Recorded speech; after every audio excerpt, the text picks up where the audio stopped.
And at number 10, we unravel the story of the second son, a university student who, alongside his older brother, turned two common kitchen appliances into instruments of terror. Stay tuned, because while he now sits in a concrete cell, the full extent of his radicalization and the phantom network that shaped him remains a chilling mystery. Number 10. Dzhokhar Tsarnaev, the Marathon Bomber. The event, the Boston Marathon bombings. The key date, bombs detonated April 15, 2013, Boston Marathon. The outcome, convicted and transferred to ADX in July 2015. The streets of Boston in April are thick with a specific kind of American energy, the energy of tradition, of athletic endurance, of the oldest annual marathon in the world. On April 15, 2013, over 23,000 runners were making the final push towards the finish line on Boylston Street, spurred on by the roar of the crowd. But for two brothers, this festive symbol was not a tradition to be cherished, but a target to be destroyed. The plot was simple in its execution, but devastating in its intent. Tamerlan and Dzhokhar Tsarnaev, two ethnic Chechen brothers who had immigrated to the U.S. years earlier, had decided to wage a campaign of terror. They were self-radicalized, consuming extremist propaganda and translating their resentment into deadly action. Their weapons were crude but effective, two pressure cooker bombs, hidden inside backpacks, packed with metal fragments, nails, and BBs. They were weapons designed not just to kill, but to inflict maximum permanent trauma. The brothers strategically placed the devices near the finish line. Tamerlan set his first a short distance away from the Forum restaurant. Dzhokhar set his second device just blocks away, outside the Lululemon store. Then they simply melted into the crowd, becoming spectators to the carnage they were about to unleash. At 2:49 p.m., the first bomb detonated. The sound was immediately mistaken for a cannon or construction blast. But a second later, the horrific reality became clear. Blood, smoke, and a silence punctuated by the cries of the wounded. 11 seconds later, the second bomb exploded. The total toll was devastating. 3 people killed, including an 8-year-old, and over 260 injured, many losing limbs and suffering catastrophic, life-altering wounds. The entire city of Boston, and indeed the world, was paralyzed by fear and confusion. The immediate investigation and intense manhunt involving thousands of law enforcement agents led to a chilling 5-day sequence of violence and terror. The FBI released photos of the suspects, dubbing them Suspect 1 and Suspect 2. The manhunt climaxed on the evening of April 18th. The brothers executed an MIT police officer, Sean Collier, in a cold-blooded attempt to steal his weapon. They then carjacked a vehicle, which led to a chase and a final explosive shootout with police in Watertown, a quiet suburb of Boston. Tamerlan, the older, more aggressive brother, was killed during the gunfight after Dzhokhar, attempting to flee, ran over his wounded body with the stolen USV. Dzhokhar, however, managed to escape on foot. The next day, the city was placed on an unprecedented lockdown. The search for Dzhokhar Tsarnaev ended that evening when he was discovered hiding, bleeding profusely, in a boat parked in a backyard covered by a tarp. His capture marked the end of the fear, but the beginning of a long and agonizing journey through the U.S. justice system. The trial was a gruesome retelling of the plot and the trauma. Tsarnaev was convicted on 30 counts, including the use of a weapon of mass destruction. The jury ultimately decided on the death penalty. In July 2015, Dzhokhar Tsarnaev was transferred from the medium-security FMC Devons to the most secure facility in the federal system, ADX Florence. He's held under Special Administrative Measures, SAMs, restrictions designed to virtually eliminate all communication with the outside world. For a man who sought infamy, his sentence is one of total silence and isolation.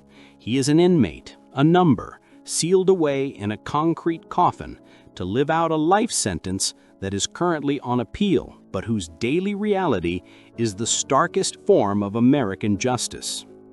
The Tsarnaev's crime was devastatingly simple, born from a homemade ideology.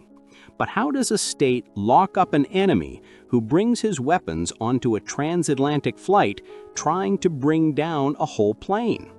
That answer, which involves a meticulously planned Christmas Day terror plot and a desperate scramble on a commercial flight, awaits us later in this countdown. But first, if you find this dive into the lives of ADX's most notorious prisoners compelling, take a moment to subscribe and comment below which of these 10 figures you find the most chilling. Number 9. Umar Farouk Abdulmutallab, the underwear bomber. The event: attempted bombing of Northwest Airlines Flight 253. The key date: attempted attack on December 25, 2009. The outcome: pled or convicted and sentenced to life, incarcerated at the ADX. For Umar Farouk Abdulmutallab, the path to infamy was paved with privilege and religious zeal. Born into one of Nigeria's wealthiest and most respected families, he was educated at elite schools in London and Yemen. He had every advantage the world could offer. But a private descent into radical ideology led him to a very different mentor. Anwar al-Awlaki, the American Yemeni cleric and key leader in Al-Qaeda in the Arabian Peninsula, Abdulmutallab became convinced that his faith demanded an act of supreme sacrifice. The target was chosen to inflict maximum symbolic pain: a U.S.-bound commercial flight on Christmas Day. The flight was Northwest Airlines Flight 253, traveling from Amsterdam to Detroit, carrying nearly 290 people. The weapon was a device as ingenious as it was terrifying: an explosive compound known as PETN, pentaerythritol tetranitrate, and TAP, carefully concealed and sewn into his underwear. The detonator was a syringe filled with a chemical agent designed to activate the main charge. The plot was conceived to defeat airport security, a design that proved chillingly successful in getting the bomber onto the flight. As the plane began its final approach to Detroit, Abdulmutallab moved. He went to the lavatory and then returned to his seat, covering himself with a blanket. He injected the chemical into the hidden explosive. The goal was silent, massive detonation. But instead of a clean explosion, there was a flash of fire, a plume of acrid smoke, and a panicked scream. The sight of the flame, the smoke, and the immediate, desperate realization that this was an act of terrorism triggered an immediate, heroic response from the passengers and crew. A Dutch passenger, Jasper Scheringa, an internet entrepreneur, leapt from his seat. He wrestled the bomber, extinguishing the flames with his bare hands and tearing the burning, smoking remains of the device away from Abdulmutallab. Other crew and passengers quickly joined, subduing the bomber and restraining him with plastic handcuffs. The plane landed safely moments later, but the terror was profound. The event immediately triggered a massive overhaul of global aviation security, including the highly controversial and deeply uncomfortable introduction of full-body scanners and enhanced pat-down procedures. For a world already traumatized by 9/11, the underwear bomber plot was a chilling reminder that the terror threat was both relentless and evolving. Abdulmutallab was quickly tried. His courtroom behavior was often defiant and erratic, attempting to fire his lawyers and declaring his allegiance to Al-Qaeda and al-Awlaki. He was convicted on 8 counts, including attempted murder and conspiracy to commit an act of terrorism. The judge, declaring him an unrepentant threat, sentenced him to 4 consecutive life terms plus 50 years. He was deemed a maximum security threat from the moment of his conviction. Today, Umar Farouk Abdulmutallab is a resident of ADX Florence, confined to a cell that ensures he can never speak to his handlers, his co-conspirators, or the outside world. He is sealed away, a permanent symbol of the constant quiet war fought in the skies and in the shadows of the intelligence world. The sheer isolation imposed on Abdulmutallab is a testament to the fear he inspired.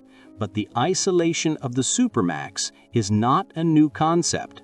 It's the culmination of decades of strategic confinement. Yet one man spent years plotting against the American government, not from a foreign land, but from the deep woods and mountain caves of the American South. Next, we uncover the chilling profile of the man who terrorized the Olympic Games and escaped the largest manhunt in the South, all while leaving behind a manifesto of hatred and paranoia. Number 8. Eric Robert Rudolph, the Olympic Park Bomber. The event: Centennial Olympic Park bombing plus multiple abortion clinic and nightclub bombings. The key date: Olympic Park bombing, July 27, 1996. The outcome: captured 2003, sentenced 2005, serving life at ADX. The 1996 Summer Olympics in Atlanta, Georgia were meant to be a celebration of international sport and American pride. On the night of July 27th, the energy was electric in Centennial Olympic Park, packed with thousands of spectators enjoying a concert. But hidden beneath a bench, an enemy of the state had placed a massive pipe bomb. The man behind the bomb was Eric Robert Rudolph, a former U.S. Army soldier turned anti-government, anti-abortion, and homophobic terrorist. Rudolph was driven by a radical, fractured ideology that viewed the U.S. federal government, the global media, and its political freedoms as corrupt forces that needed to be violently dismantled. The device was powerful, packed with shrapnel. It detonated shortly after midnight, killing one person directly and causing the death of another from a heart attack, while injuring 111 others. The joyous atmosphere was instantly shattered by shrapnel, fire, and human tragedy. Rudolph's acts, however, did not stop there. The Olympic Park attack was merely the beginning of a sustained, calculated campaign of domestic terror. Over the next 2 years, Rudolph targeted symbols of what he despised: 2 abortion clinics, one in Atlanta and one in Birmingham, Alabama, and an LGBTQ nightclub in Atlanta. His bombs at these locations killed another person, a police officer, and grievously injured several more. He was a phantom, an enemy operating inside the wire. In 1998, after the Birmingham bombing, he was finally identified as the key suspect. The result was the launch of one of the largest and most expensive manhunts in U.S. history. Rudolph, an expert survivalist, melted away into the vast, rugged wilderness of the Appalachian Mountains in North Carolina. For 5.5 years, he was the subject of a massive, coordinated federal search. He became a legend of the American fringe, a man who could outwit the FBI, the local police, and the ATF. He lived off the land, foraging for food and occasionally raiding cabins for supplies. The federal government estimated the cost of the search to be in the tens of millions of dollars. The mountains, vast and unforgiving, were his sanctuary. But the wilderness cannot hide a man forever. On May 31, 2003, Rudolph was finally captured in a stroke of sheer chance. He was dumpster diving for food behind a grocery store in Murphy, North Carolina, when a rookie police officer, Jeffrey Scott Postel, spotted him. Rudolph, bearded and gaunt, was cornered and taken into custody without a fight. The long run was over. Facing overwhelming evidence and to avoid a potential death sentence, Rudolph entered a complex plea agreement. He admitted guilt for all 4 bombings. His statement was not one of remorse, but of chilling justification, where he described the bombings as an attempt to confound, frighten, and enrage the Washington power structure. Eric Robert Rudolph was sentenced to 4 consecutive life sentences without the possibility of parole. He was sent to ADX Florence to serve his time. A man who spent years in the open air and natural light of the mountains is now sealed away in a concrete box. His survivalist skills rendered irrelevant by thick steel and triple-locked doors. He is silent, contained, and permanently removed from the society he sought to destroy. Rudolph's domestic terrorism, born of ideological hatred, led him to a life of utter isolation. But long before he disappeared into the woods, another bomber, equally fanatical but far more educated, used the United States Postal Service as his weapon of choice for nearly 20 years. His actions redefined domestic terror and inspired a generation of extremists. Next, we examine the shocking story of the man known only for his cryptic symbol and his meticulous engineering of mail bombs. Theodore Ted Kaczynski, the Unabomber. Number 7. Theodore Ted Kaczynski, the Unabomber. The event: 17-year bombing campaign targeting universities and airlines. The key date: campaign lasted from 1978 to 1995. Sentenced to life in May 1998. The outcome: served life sentence at ADX until his death in 2023. The story of Ted Kaczynski is a tragic and terrifying study in intellectual collapse. He was a genuine prodigy, a mathematical genius who entered Harvard University at the age of 16. He earned a PhD from the University of Michigan and became the youngest assistant professor of mathematics at the University of California, Berkeley, at just 25 years old. But Kaczynski was profoundly and violently disillusioned with the direction of modern society, specifically with technology and the industrial system he believed was destroying human freedom. In 1971, he walked away from academia, bought a small, isolated cabin in the wilderness near Lincoln, Montana, and began living a primitive, self-sufficient life. This self-imposed exile was meant to be an escape, but it became a forge for an extremist ideology. He decided that the only way to halt the industrial technological system was to violently attack its key players. The bombing campaign began in 1978, lasting for 17 years. Kaczynski was dubbed the Unabomber by the FBI, a name derived from his early targets, universities and airlines, UNABO. His bombs were complex, meticulously crafted devices, often disguised in wooden boxes or innocuous packages. They were deadly puzzles, engineered to maximize lethality and leave minimal forensic trace.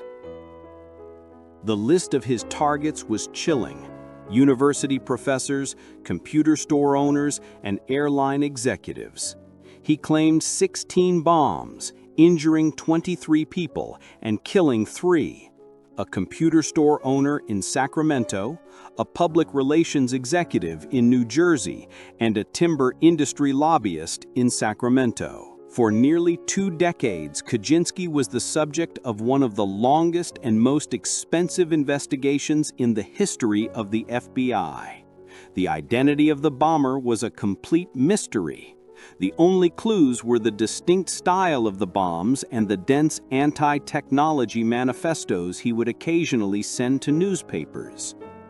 The plot was finally uncovered not by high-tech forensics, but by an act of desperation and betrayal.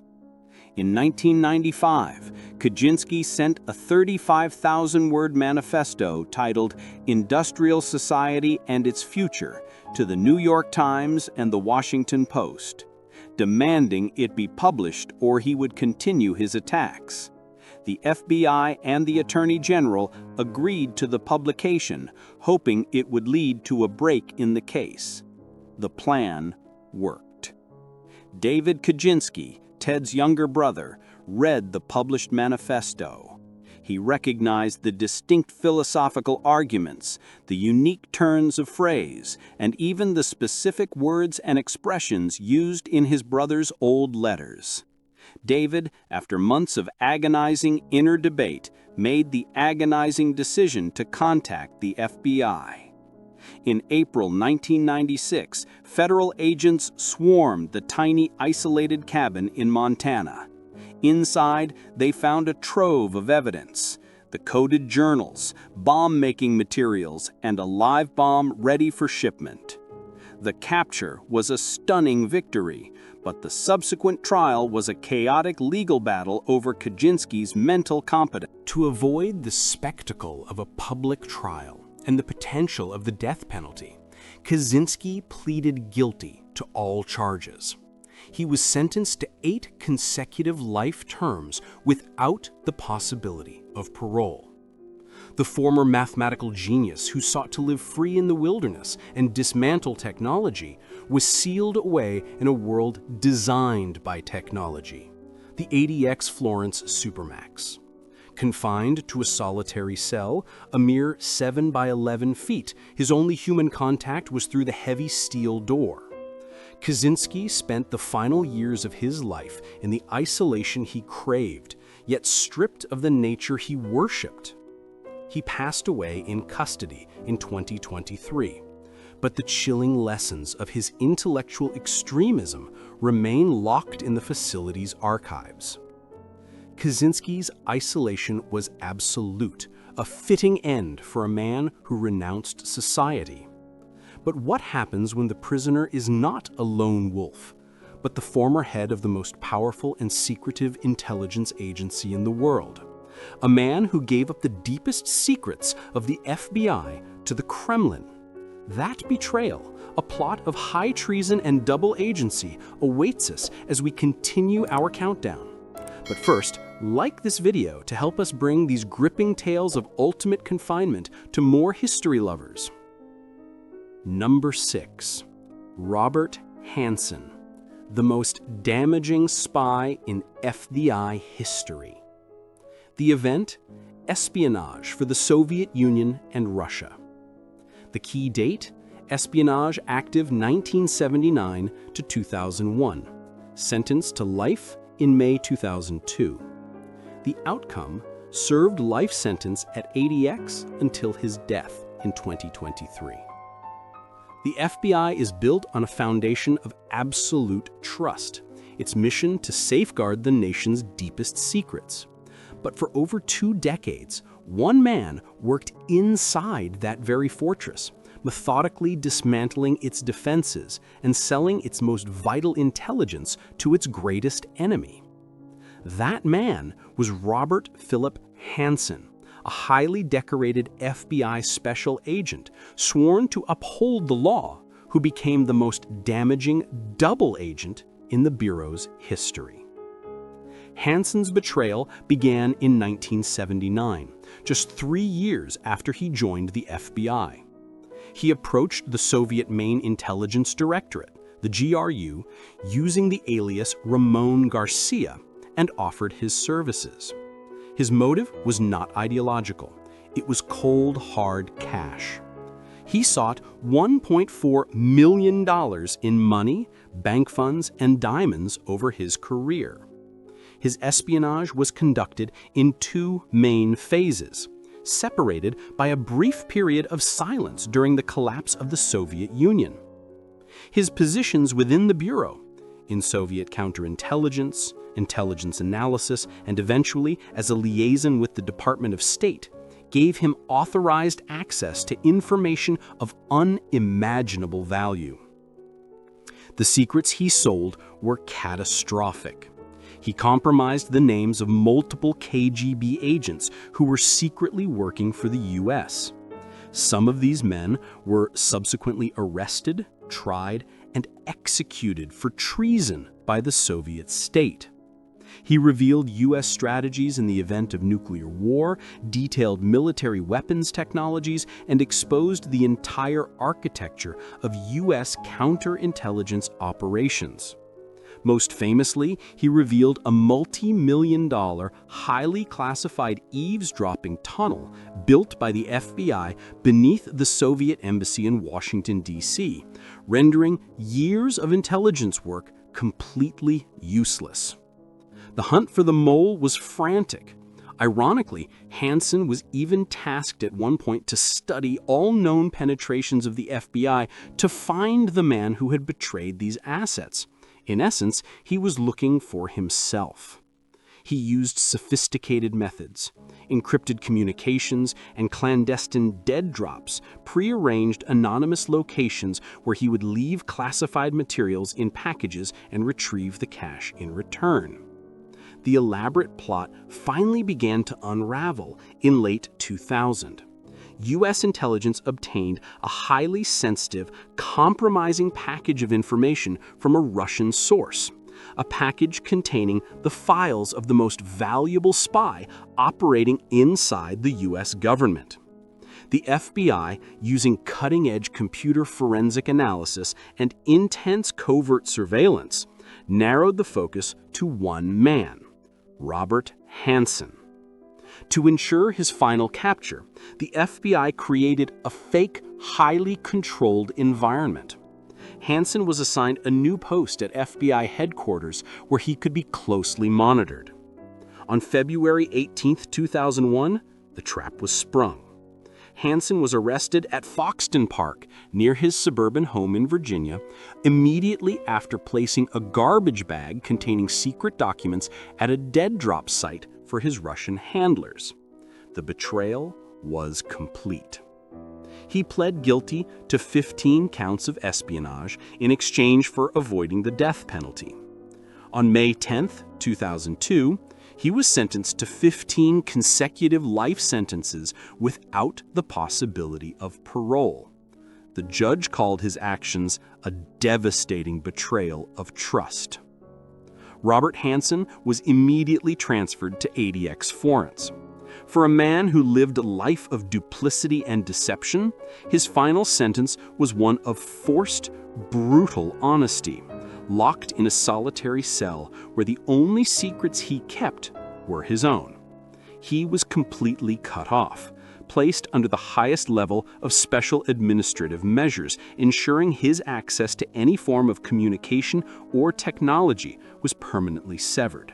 His spy game was over, replaced by the crushing silence of the concrete coffin until his death in 2023.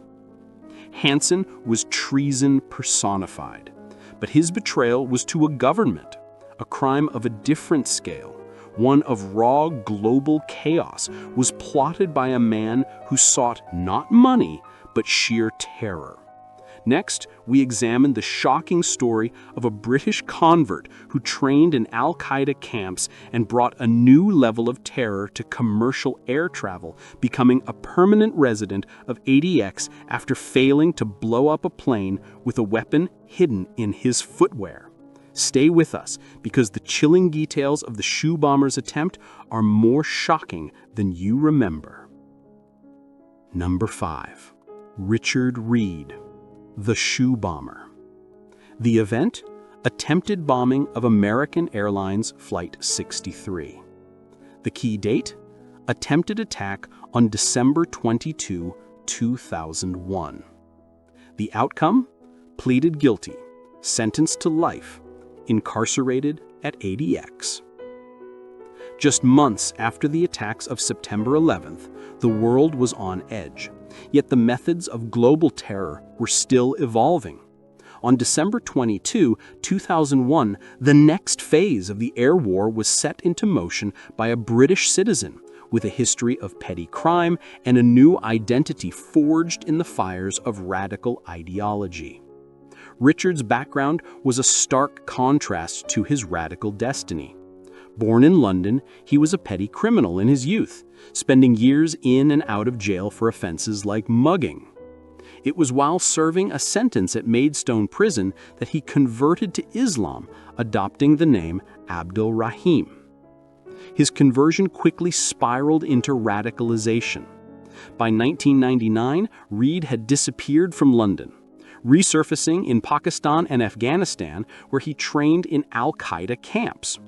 He was chosen for a mission that required not just fanaticism, but a chilling level of stealth, to bring down a transatlantic flight using a weapon designed to bypass modern security protocols.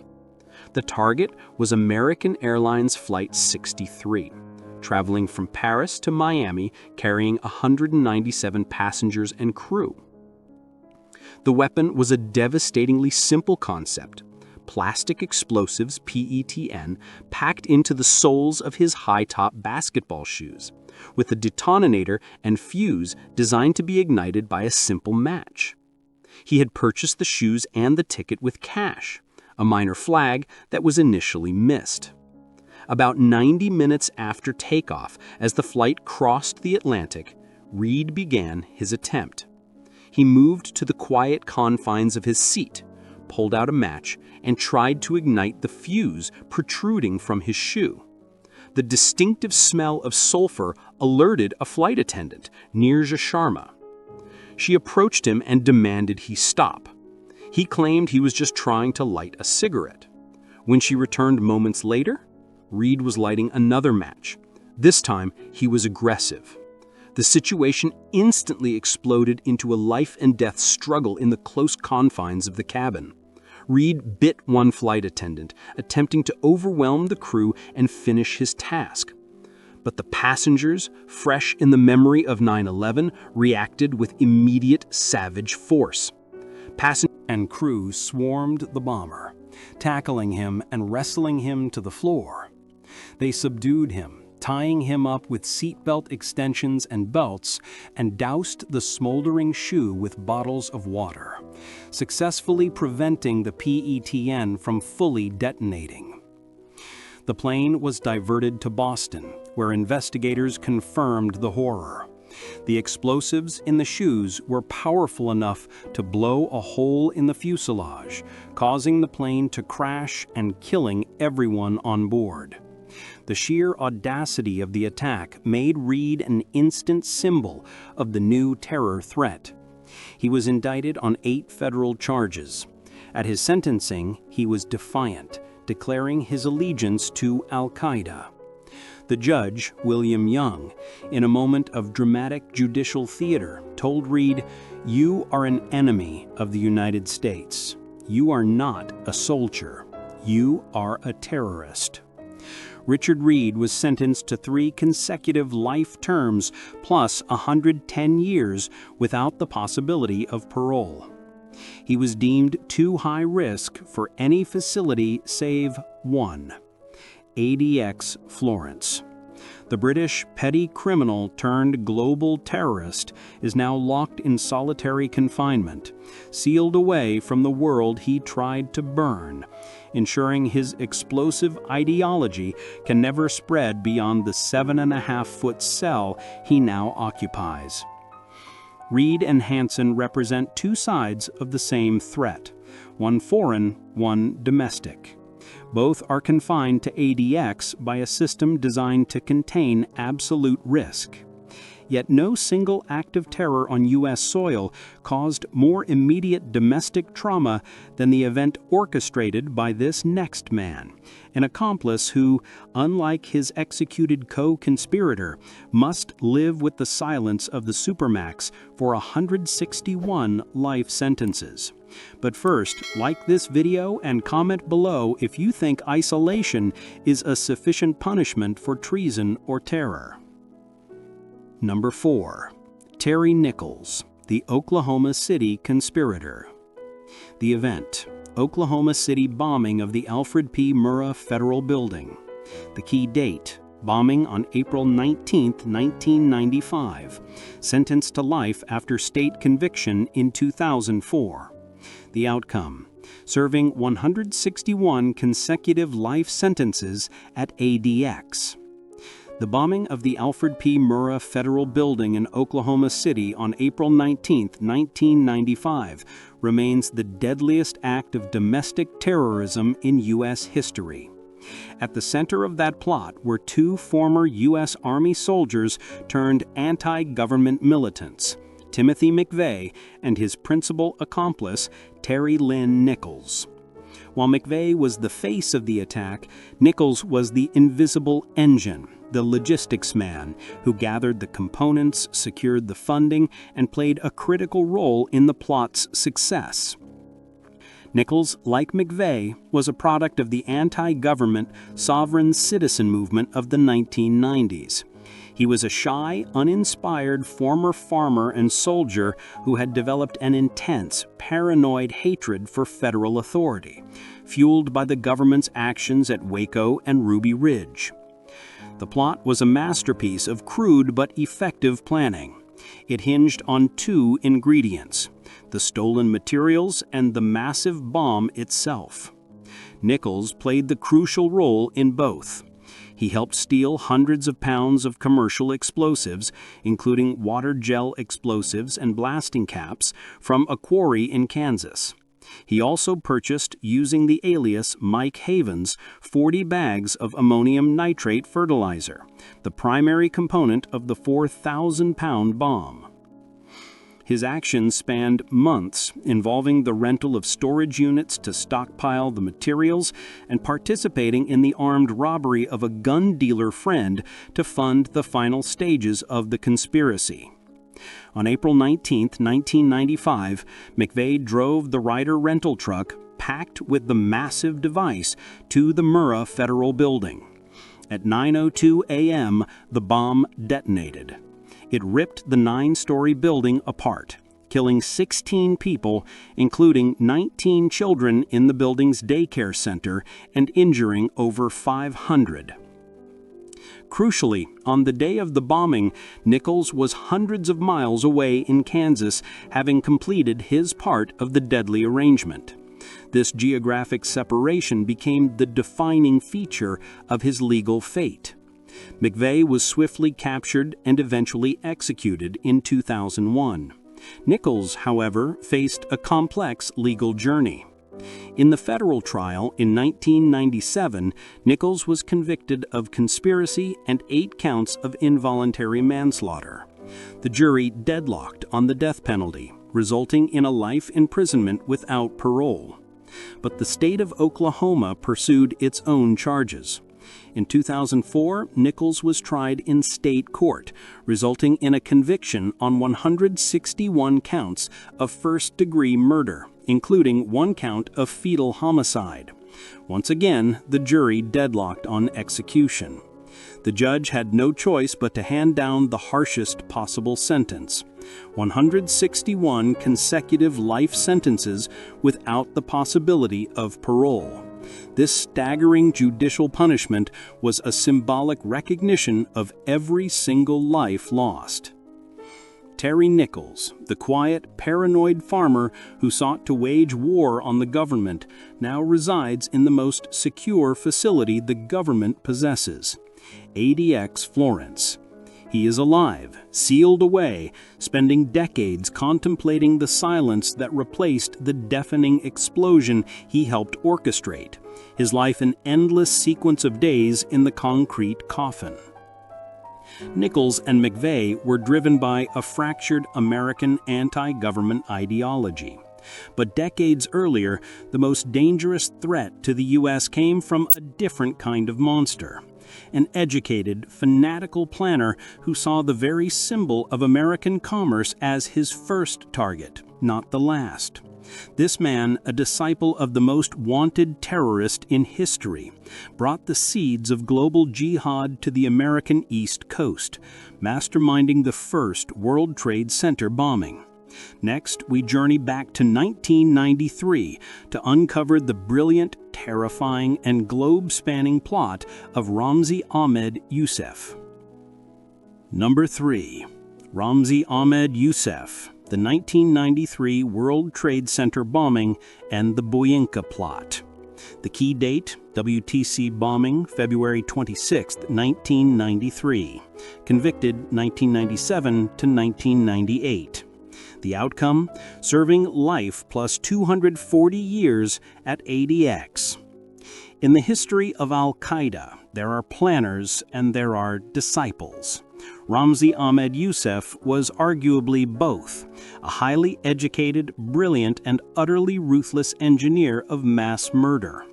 He was the nephew of Khalid Sheikh Mohammed, or KSM, the mastermind of the 9/11 attacks, and a pioneer who brought global jihad to American soil. His first and most audacious plot was the 1993 World Trade Center bombing. Yousef arrived in the U.S. in 1992 using a fake Iraqi passport. The plot he conceived was breathtaking in its scope. He didn't just want to destroy a building, he wanted to destroy both of the twin powers. The plan was to detonate a massive bomb, 1,200 pounds of urea nitrate explosives, in the public parking garage beneath the North Tower. Yousef, using his chemical engineering background, crafted the enormous device in a safe house in Jersey City. The core tactical theory was to place the bomb at a point calculated to compromise the North Tower's foundations, causing it to topple into the South Tower, resulting in the collapse of both structures and the deaths of tens of thousands. On February 26, 1993, Yousef and his conspirators drove a Ryder rental truck containing the massive device into the B2 level of the parking garage, lit the fuse, and fled. At 12:18 p.m., the bomb detonated. The explosion was immense. It created a hole 5 stories deep and over 100 feet wide, severing concrete and steel. The blast killed 6 people and injured over 1,000, but ultimately failed in its apocalyptic objective. The towers stood. Yousef, within hours, used a fake passport and fled the country, leaving his low-level conspirators to be rounded up by the FBI. But Yousef did not stop. He moved to the Philippines, where he began orchestrating the Buyinka plot, an even more ambitious plan to simultaneously blow up 12 commercial airliners over the Pacific Ocean, assassinate the Pope, and potentially crash a jet into a U.S. government building. This plot was uncovered only by a fluke. A chemical fire in Yousef's Manila apartment in early 1995 alerted authorities. Yousef fled again. The global hunt for Yousef climaxed on February 7, 1995, when he was captured in a guest house in Islamabad, Pakistan, by U.S. and Pakistani agents. When he was extradited back to New York, the FBI agent escorting him flew the helicopter past the still-standing Twin Towers. Yousef looked down and chillingly remarked that the towers would not be if I had had enough money. Yousef faced 2 separate trials, one for the WTC bombing and one for the Buyinka plot. He was convicted on all counts.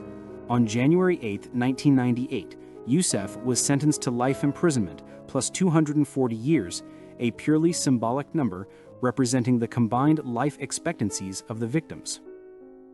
Today, Ramzi Ahmed Yousef is considered one of the most dangerous and fanatical inmates in the federal system. He is confined in a highly restricted wing of ADX, permanently isolated under the most severe special administrative measures to ensure that his genius for destruction remains contained and that his voice, his ideas, and his plans never reach the outside world. Yousef's confinement is a victory for the state, but his influence continues. His methods were perfected by others.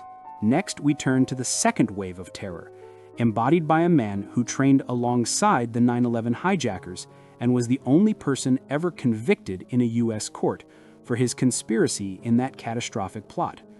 We examine the story of a man who boasted in court that he had won, a boast that rings hollow within the silent walls of ADX Florence. 2. Zacarias Moussaoui, the 9/11 co-conspirator. The event: conspiracy to kill citizens of the United States as part of the 9/11 attacks. Key date: convicted and sentenced to life, multiple life terms, May 2006. The outcome: serving life imprisonment without parole at ADX. The story of Zacarias Moussaoui is a footnote to history's most devastating crime, yet it is a footnote written in the inescapable concrete of ADX Florence. Moussaoui is the only person ever convicted in a U.S. court for his conspiracy in that catastrophic plot. Moussaoui, a French citizen of Moroccan descent, was educated in London and radicalized in extremist mosques. His path led him to Al-Qaeda training camps and eventually to the United States in 2001, where he began training at a flight school in Oklahoma. His behavior at the Pan Am International Flight Academy in Eagan, Minnesota, was immediately suspicious. He paid cash for training on a Boeing 747, a jumbo jet, but showed no interest in basic flight mechanics, only in controlling the aircraft at high speed and high altitude. His instructors became concerned he was trying to use the massive plane as a weapon. On August 16, 2001, less than a month before the 9/11 attacks, Moussaoui was arrested by the FBI on immigration violations. While he was in custody when the attacks occurred, investigators quickly realized he was part of the conspiracy, likely intended to be the 20th hijacker or to participate in a subsequent similar attack. His trial was a spectacle, marked by Moussaoui's bizarre and inflammatory behavior. He attempted to fire his legal team, representing himself, and used the courtroom as a pulpit for his extremist views, taunting victims' families and boasting of his involvement with Al-Qaeda. The trial was not about his guilt. He eventually pleaded guilty to 6 felony charges, including conspiracy to commit acts of terrorism, but about his sentence, death or life imprisonment. He provided wildly varying accounts, first claiming he was intended to free an incarcerated cleric, then admitting his role in a broader post-9/11 plot. He was defiant till the end, shouting, "You lost, I won," as he was led from the courtroom after the jury recommended against the death penalty. In May 2006, Moussaoui was sentenced to 6 consecutive life terms without the possibility of parole. His sentence was a guarantee of his perpetual disappearance from society. Moussaoui's life is now governed by the unyielding solitude of ADX Florence. He is completely cut off, isolated even from the few other terrorists at the facility. For a man who craved the grand spectacle of global terror, his final punishment is a living death of total silence and obscurity, confined to his cell where the only voices he hears are the echo of his own mind and the faint sounds of the prison guards. Moussaoui and Yousef represent the end of the line for global terror plots against the U.S. Yet, for all their violence, the most notorious figure at ADX is a man whose organization waged a war of commerce, a man who, despite spending years in prison, managed to become a legend, an escape artist, and the ultimate embodiment of organized crime. We are at the final, most secure level of our countdown. But first, share this video with a friend who appreciates the detailed history of global security failures. Number 1. Joaquin El Chapo Guzman, the ultimate kingpin. The event: leading the Sinaloa cartel, drug trafficking, conspiracy, and murder. Key date: U.S. conviction and life sentence in 2019. The outcome: serving life without parole in the highest security wing of ADX. The name Joaquin Guzman Loera conjures images of immense wealth, ruthless violence, and a power that transcended borders and governments.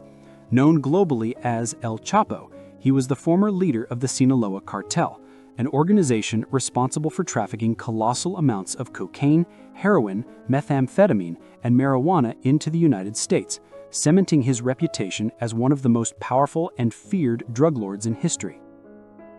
El Chapo's life was defined by 2 things: absolute criminal control and an astounding ability to escape.